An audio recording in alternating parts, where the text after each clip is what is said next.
అంత ఆర్తితో మీ అందరూ వృద్ధిలోకి రావాలని, కేవలం చదువు కాదు దానితో పాటు మీకు నైతిక విలువలు అందాలని, మీరు మంచి పిల్లలని పేరు తెచ్చుకోవాలని ఎంతో తాపత్రయపడి, ముఖ్యమంత్రి గారు నిజానికి నేను ఎక్కడో నెల్లూరులో ఉంటే నాకు ఫోన్ చేసి మీరు ఈ పని చేసి పెట్టాలి అని అడిగితే నేను ఎక్కువ ఆధ్యాత్మిక ప్రవచనాల మీద ఆసక్తి చూపిస్తాను. కానీ ఆయన అంత ఆర్తిగా అడిగినప్పుడు పిల్లల కోసం నేను చెయ్యగలిగినది చేసి పెడదామని తప్పకుండా చేస్తానండి అని వారిని గౌరవంగా కలిసినప్పుడు వారు నాకు మొట్టమొదట కోరినది ఏది అంటే, కుటుంబ విలువల గురించి తప్పకుండా చెప్పండి కోటేశ్వరరావు గారు.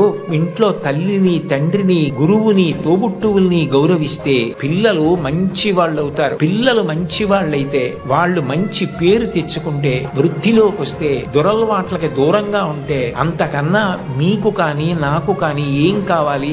అందుకని ఇది మీరు చేసి పెట్టాలి అన్నారు. ఆ స్థాయిలో ఉన్న వ్యక్తి నిజానికి అంత బతిమాలి అడగక్కర్లేదు. అంటే ఆయనకి మీ మీద ఎంత తాపత్రయం ఉందో అర్థం చేసుకోండి. నిజానికి నేను ఈ పదవి ఏ గౌరవం కోసం కానీ, ఈ పదవి ఏదైనా ప్రయోజనం కోసం కానీ నేను స్వీకరించినది కాదు. ఒక రాష్ట్రాన్ని నడిపించే వ్యక్తి అంత తాపత్రయపడ్డారు. నేను దానికి ఏమాత్రమైనా ఉపయోగపడితే అంతకన్నా నాకు సంతోషమే ఉంటుంది. కోన శశిధర్ గారితో మాట్లాడుతూ నేను అన్నాను, నేను ఆఖరి 10 ఓవర్స్ ఆడుతున్నానండి, నాకు 66 ఏళ్ళు వచ్చాయి, ఇంకొక 10 ఏళ్ళు మహా అయితే ఇంత స్వేచ్ఛగా సమాజంలో తిరిగి చెప్పగలనేమో.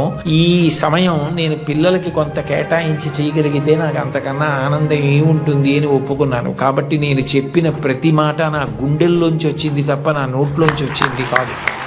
కాబట్టి మీ అందరూ చక్కగా క్రమశిక్షణతో వృద్ధిలోకి వచ్చి మంచి పేరు ప్రఖ్యాతులు తెచ్చుకోవాలని నేను త్రికరణ శుద్ధిగా శారదామాత పాదార విందములకు శిరసు తాటించి సాంజలిబంధకంగా నమస్కరిస్తూ, ఇంత గొప్ప సదస్సులో పిల్లల కోసం ఇంత ఆర్తితో ఏర్పాట్లు చేసిన చోట మాట్లాడడానికి అవకాశం ఇచ్చిన పెద్దలందరికీ నా హృదయపూర్వక కృతజ్ఞతలు ఆవిష్కరిస్తూ స్వస్తి.